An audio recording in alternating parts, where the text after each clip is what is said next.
What up, what up? It's your boy Hollywood, and I'm back. Back in the New York groove. What's good? It's Holliewood And Friends. We here every Sunday at 3 p.m. Eastern. You probably used to seeing me with my girl Judy Blue, but I'm flying solo again. Second week. Judy, I'm just saying, I'm kind of getting used to this. Nah, be sure to follow us though on social media at Holliewood And Friends on Instagram. Follow me at I Am Hollywood on Instagram, Facebook, and Twitter. Just take note to how it's spelled. It's not spelled like the city. And also follow our producer Stacy. Thank you. At Hampton Blue Network on Instagram. BLU is how you spell blue. Let's get right into it. First things first, I want to send my condolences to the Abloh family. Virgil Abloh, most recently the creative director for Louis Vuitton, also the founder of the brand Off-White. I'm sure many of you know it. He unexpectedly lost the battle with cancer this week. It was announced. And tragic. No one even knew he had cancer. He decided to fight that battle privately once he was diagnosed a few years ago. And it's just tragic, unexpected. Cancer is one of those diseases that's just like ruthless. Don't matter what you do for a living. It don't matter what color you are. It don't matter how old you are. And we say it all the time, middle finger, F cancer, and it's just that real. So rest in peace to Virgil Abloh. You're definitely going to be missed. I've been a huge fan of Virgil. Even before I even knew who Virgil was, I was a fan of the brands. Like, even when he had Pyrex, I was attracted to the brand. It was just right up my style alley. If I'm being honest, it was a little above my pay grade. So I wasn't out there buying Pyrex, but I just admired it. I loved the style of it. And then even when he created Off-White, another thing, right up my style alley. So I was just with it, like, and that's when I, found out more about who he was. And once he became the creative director for Louis, that started taking a little dope twist. When I went to Paris, I went to the Louis store, and it just was dope to see his imprint. You could tell Virgil's imprint when you seen the new Louis stuff, like these tall statues. Like, it was just like so dope to see. So Virgil would definitely be missed. R.I.P. And I hope they continue the brand. Like, maybe he has some sketches in his notebook or something, to like keep it going for a couple more years or something. So we'll see, hopefully. But rest in peace to Virgil Abloh. All right, now let's get ready for what's hot in these bloody dogs. It's time for what's hot in the blogs. Let's talk about Alice Sebold. I know I'm probably butchering her name because that's just what I do. If it's your first time here, I butcher people's names. Hopefully I'm saying it right. Alice Sebold. But in all seriousness, she is the author of The Lovely Bones. I'm sure a lot of you seen the movie. But she also wrote a memoir back in 1999 called Lucky, and it basically detailed a sexual assault encounter she had back when she was just a freshman at Syracuse University. Now, the tragic part, aside from the fact that she was sexually assaulted, is the fact that there was a man that was convicted of that rape, and he wasn't the actual one that did it. So let me take you back. The year was 1991, and Alice was a freshman at Syracuse University when she made claims that she was raped by a black man. It was about 5 months later, just walking in the street randomly, she saw a man who she thought was her attacker from 5 months prior, and she called the authorities, let them know, like, yo, I think I see him, blah, blah, blah. They did some kind of investigation, I guess, and they figured that it had to be this man named Anthony Broadwater, because I guess he was the only black guy in the area at the time. I don't know. They ended up bringing him in to participate in a lineup. Now, you know how lineups go. We're talking about like 5-6 people lined up. The victim comes, stand behind the two-way mirror, and point him out. Alice failed to identify Anthony as the attacker. Why? He wasn't the attacker at the end of the day. Anthony ended up ultimately still being convicted and served 16 years in prison for a rape that he did not commit. Tragic, crazy. So now he ended up trying to get parole 5 times, I believe it was, and they denied him every time because he wouldn't admit to the crime, a crime that he didn't commit. So he stayed in there. He got out in about 99, 98 or something like that. So a year later, Alice ended up writing this memoir called Lucky, where she detailed that encounter. It ended up going on to sell like 1 million copies, set her career in motion. She wrote The Lovely Bones, that was turned into a movie, all that, history, right? Now, fast forward to 2021, but first, let me take y'all back to after 98, after Anthony actually was released from prison after serving 16 years for a crime he didn't commit. He still had to remain registered on the sex offenders list. Now, if you don't know what that means you can't live next to certain things. You gotta always show your whereabouts. You probably can't get certain jobs. Like, it's just a whole thing that goes along with being registered on this list. So this memoir from '99, Lucky, Netflix decided to want to adapt it into a film. They saw the success of Lovely Bones, maybe. They wanted to have the same success. But the producer, one of the producers, was finding some discrepancies between the memoir and the script. Your man's hired a private investigator to look into this, and that is what ultimately got your man Anthony Broadwater conviction overturned. All because of this producer for Netflix. Like, look at God. Like, this is crazy. It takes a Netflix producer to hire a private investigator to look into this and see 1 + 1 ain't equaling 2. Like, come on. Man's life was just like overturned crazy. Thankfully though, he's now a free man. Well, he's been free, but now he's actually free from the shackles. So conviction overturned, record wiped clean. He can't get those years back, but that's how the cookie crumbles, I guess, right? So now Alice, she released an apology finally, because a lot of people was looking like, oh, she ain't say nothing yet, and they wondering if she's gonna change the wording in her memoir and all that. That's still yet to be determined. But her statement now that she issued an apology. It says, "My goal in 1982 was justice, not to perpetuate injustice," she said in the apology. She said, "and certainly not to forever and irreparably alter a young man's life by the very crime that had altered mine. She said, it's taken me these past 8 days to comprehend how this could have happened," because that's how long it took for her to issue this apology.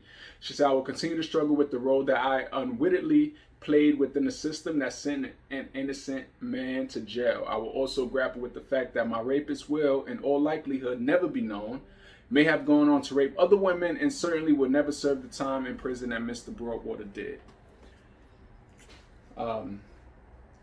It's still to be determined if Anthony is going to accept this apology. It's just, we see this happen all the time with the system. Like, how this man is in a lineup, the rape victim can't identify him in said lineup, and he's still convicted. To be black in America, people. Let's move on. If you think that was bad, I got another one for you. Kevin Strickland. His name is what's hot in these blogs right now, because he too had just had his conviction overturned after serving 43 years in prison. 4 decades, older than a lot of us watching this video right now. Your man's was convicted in 1979 by an all-white jury for a triple murder that he did not commit. Mind you, no physical evidence attached him to this crime. It was only based on the account of one alleged eyewitness. One witness who later recounted her testimony that he even had anything to do with it. He was sentenced to life in prison initially. Mind you, during this time, you got people who, it was 2 men who actually confessed to the murder. There was a fingerprint found on the shotgun used to do the murders that did not match Kevin's, and somehow Kevin still was convicted, sentenced to life. And just the other day, he was released after, like I said, the witness recounted her story. And it's just crazy to think that it could take just one person to say, yeah, he did it. No physical evidence, and you could still be convicted. And it was thanks to his lawyers for really pushing it to get him overturned.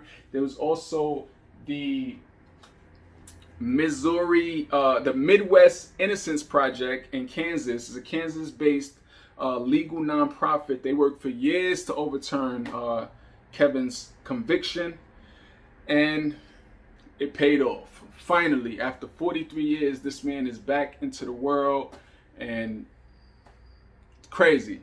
This man just served all this time, and under Missouri law, he's not eligible for no type of compensation. So you just gonna take 43 years from my life and just put me back out into the world and just say, F you, basically. Like, just go on with it, figure it out. It's crazy. But thankfully to this Missouri Innocence Project, they started a GoFundMe, and last I checked, it reached $1.7 million, all for Kevin. It's just so dope. This is one of the best things that a GoFundMe is made for. You see it all the time. People do GoFundMes for the most stupidest shit. But this is one thing that is actually a great thing, and it's just dope to see. And mind you, their initial goal was just to have like 17,000 something. It was a low number. Their initial goal was, and people just started pouring in. And for me, I don't know about y'all, but whenever I look at GoFundMes, I look at the donations. I'm just curious to see like what people are giving, and I saw a donation for $15,000 in that lineup, and I'm like, let's go, let's get it. The majority of the donations was like 100 or less, and a lot of them are anonymous, and it just goes to show people are doing it for the money, not the recognition. They just want to help this man out who spent 43 years in prison for a crime he didn't commit. So it's safe to say Kevin is going to be set, and you know, hopefully it all works out for the best, because money ain't everything, and he still got to like get reacclimated with society and all that. So we'll see. Good luck, Mr. Strickland, and can we stop this? Can we stop sending innocent people to prison? Like, come on. Let's move on. Ahmaud Arbery's family got justice this week, and what I feel is one of the rarest of the rare occasions where we see actual justice happen. All three men charged in the murder of Ahmaud Arbery were found guilty. Talking about the father, the son, and the evil spirit. All of them guilty, and it's definitely a W. It's a W for the Ahmaud Arbery family, for black people in general. That's all we ask for at the end of the day when we're lynched out here in these streets just for being black. Come on, just justice. It's not going to bring Ahmaud back, but the family actually got justice for his murderers, and that's all we could ask for. So they were talking about William Bryan, Gregory, and Travis McMichael, all guilty. All face life in prison. The sentencing date hasn't been set yet, but we'll keep you posted, and stay tuned. All right. Court is adjourned. Enough of that injustice talk. Let's get into some other fun stuff. What's hot in these blogs? Let's talk about Will Smith. You know, he just released a memoir. It's called Will, and he's saying some things inside that thing. One thing that's hot in these blogs that Will Smith mentioned in his memoir is the fact that at one point he was having so much sex that whenever he had an orgasm, it would make him gag and sometimes vomit. Like, what? That's unheard of. Like, it's wow. He said after he was cheated on by his first serious girlfriend, that I guess he just was like, literally. And it was just hitting everything moving. And it got to the point where it actually created this kind of, I forget what he called this, this imbalance, if you will, where whenever he nutted, it would cause him to gag and vomit. Have you ever heard of some shit? Nuts, crazy. So, I don't know, man. I mean, you know, I have my fair share of situations and encounters, if you will, where at the point of that moment, you know, and maybe the other person was the one gagging or something.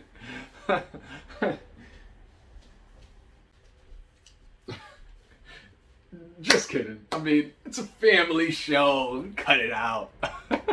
But comment below. Let me know what you think about Will's situation. Let's move on. But speaking of sex, in other what's hot in these blog news, Cardi B is the first ever, I guess, external creative director for Playboy. It's a big look. Cardi expressed her excitement for the collaboration. I'm going to read y'all what she said. Cardi said, "It is a dream come true to officially join the Playboy family. I can't believe this is real.